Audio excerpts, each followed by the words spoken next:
আমি আমার প্রণাম নিবেদন করি। তৎসহ উপস্থিত সকলকে জানাই আমার জয়গুরু এবং আমার 9 মার্চ রবিবার পরম প্রেমময় শ্রী ঠাকুরের 137তম মহা আবির্ভাব মহোৎসবে আমরা সম্মিলিত হয়েছি। আমাদের ক্ষুদ্র পরিবেশনা ঠাকুরকে নিবেদন করে আমরা শুরু করছি আমাদের মাতৃমঙ্গল। জয় গুরু।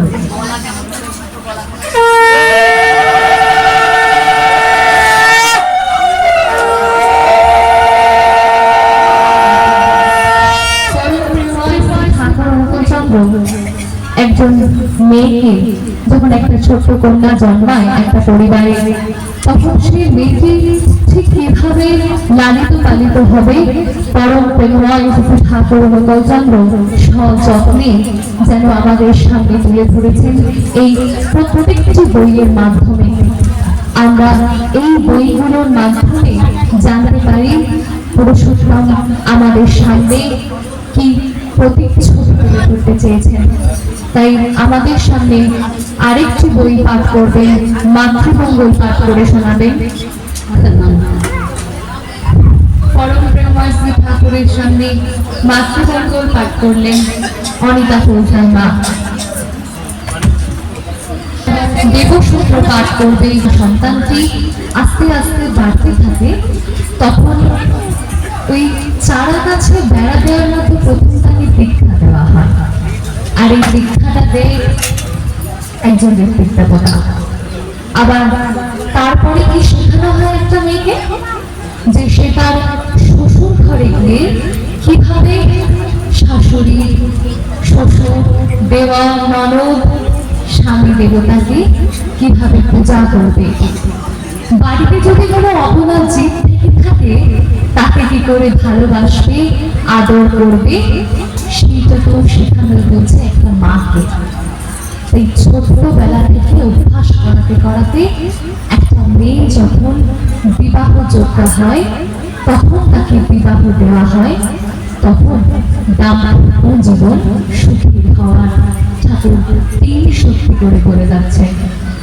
তাই পরম প্রেমময় শ্রী ঠাকুর অনুকূলচন্দ্র আমাদের কাছে জীবন্ত আয়না, যাকে দেখতে ধরলে আমরা নিজেদেরকে দেখতে পাই।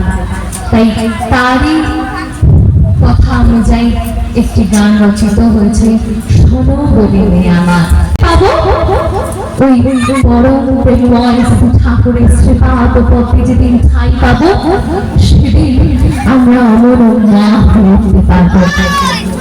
তাহলে ওই কালমের গল্পের মতো একটি পরিবারে একটি কালো মেয়ে রয়েছে। তাকে তার বিয়ের সম্বন্ধ হয় ঠিকই, কিন্তু পছন্দ করে না তার গায়ের রঙের জন্য। তার বাবা মা বেশ দুশ্চিন্তায় রয়েছে।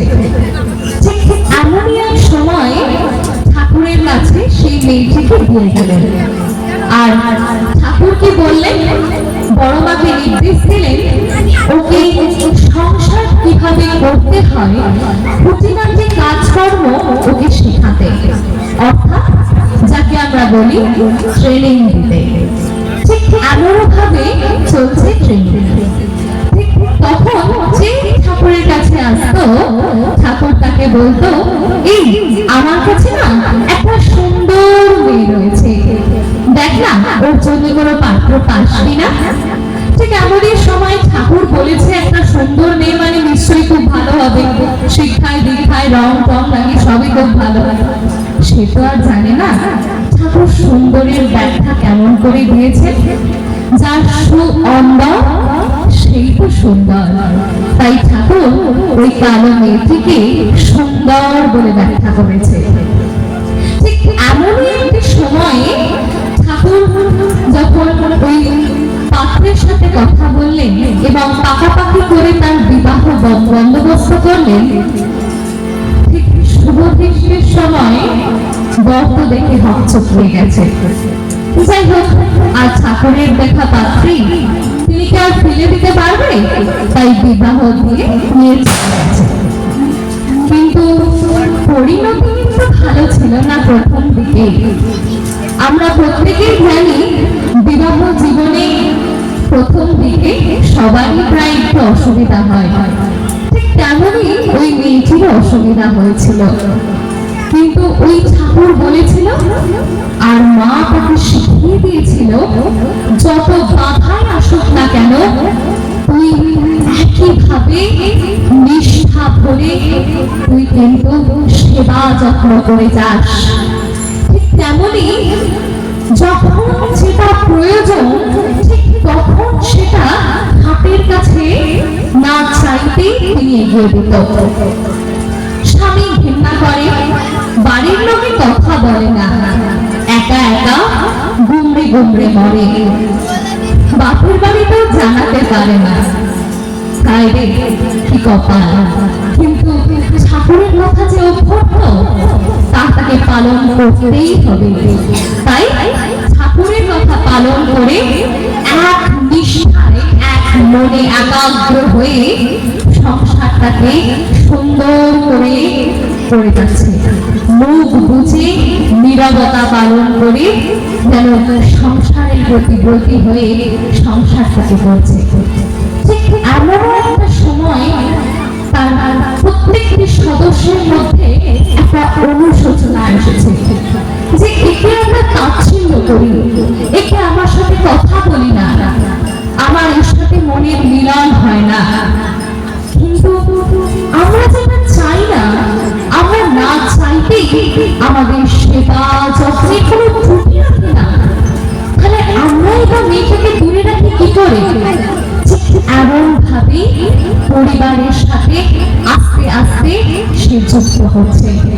ঠিক এমন ভাবে যখন তার বাপের বাড়ি থেকে তার বাবা এসেছে, তখন তার বাবা যখন বলছে, তার শ্বশুর মশাইয়ের কাছে গিয়ে বলছে আমি আমার মেয়েটাকে দুদিন নিয়ে যাব, তখন শ্বশুর না করতে না পারলেও মুখে একটু সূচনা দেখাচ্ছেন ঠিকই, তার ভাবনায় বলে যাচ্ছে, মনে মনে তার ইচ্ছে যে তাকে যেতে দেবেন না, কিন্তু বেয়াই যে বলেছে যেতে তো দিতেই হবে, তাই তিনি হ্যাঁ কোনো কারণ বলেছেন।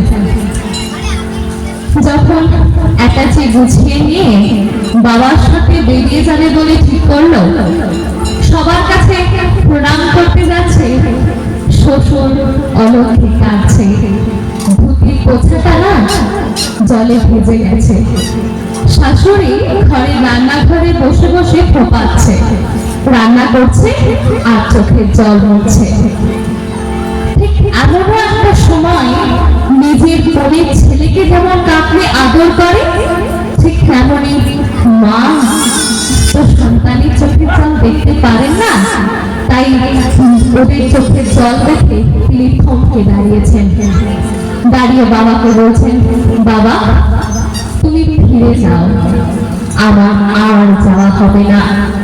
তাই ঠিক এমনও একটি মায়ের চরিত্র শুধু পুরুষোত্তমকে ধরলেই পাওয়া যায়। আবার একটি মাই পারে একটি ভবিষ্যৎকে গড়ে তুলতে, আবার একটি মাই পারে দানবীর রোগ ধারণ করে সমস্ত পৃথিবীকে ছাড়খাড় করে দিতে।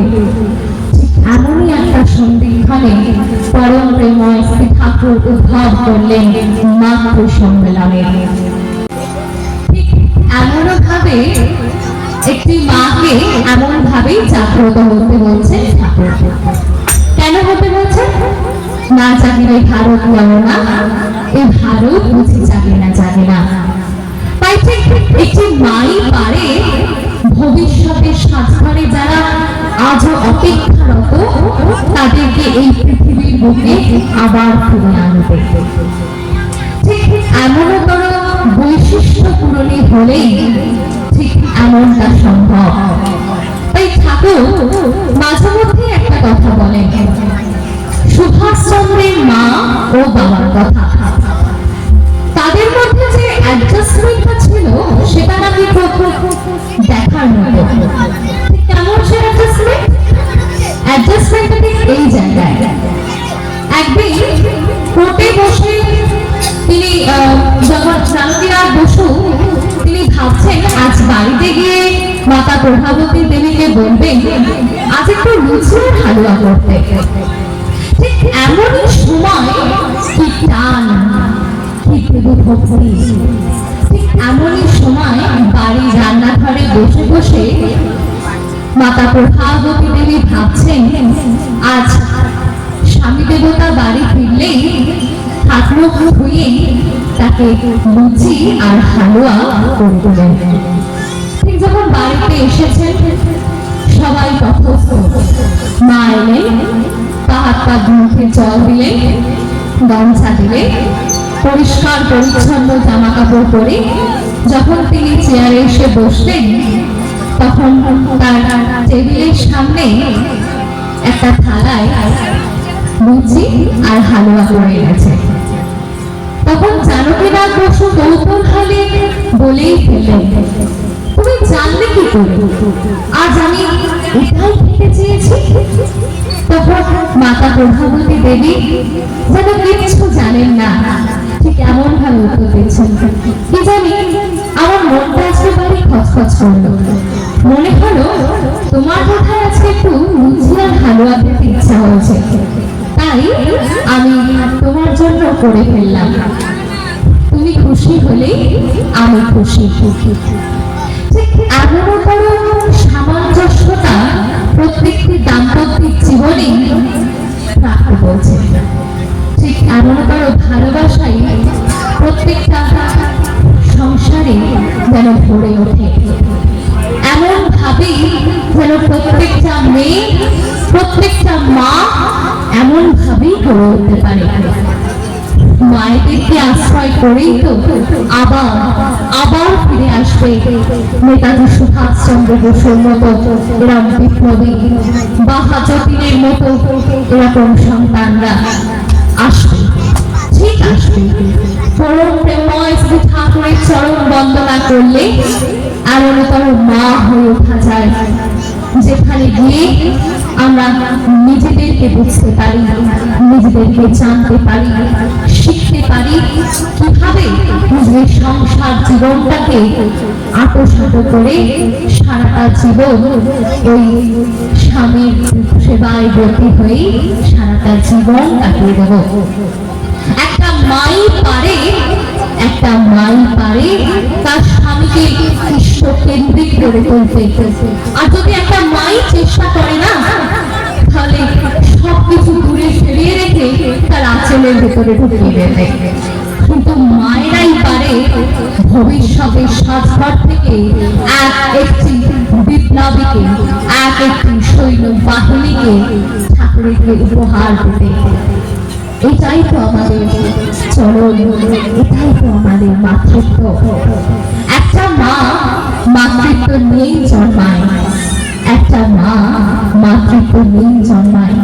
ছোট থেকেই তার ভিতরে মাতৃত্ব কাজ করে, তাই সন্তান লালন পালন করতে তার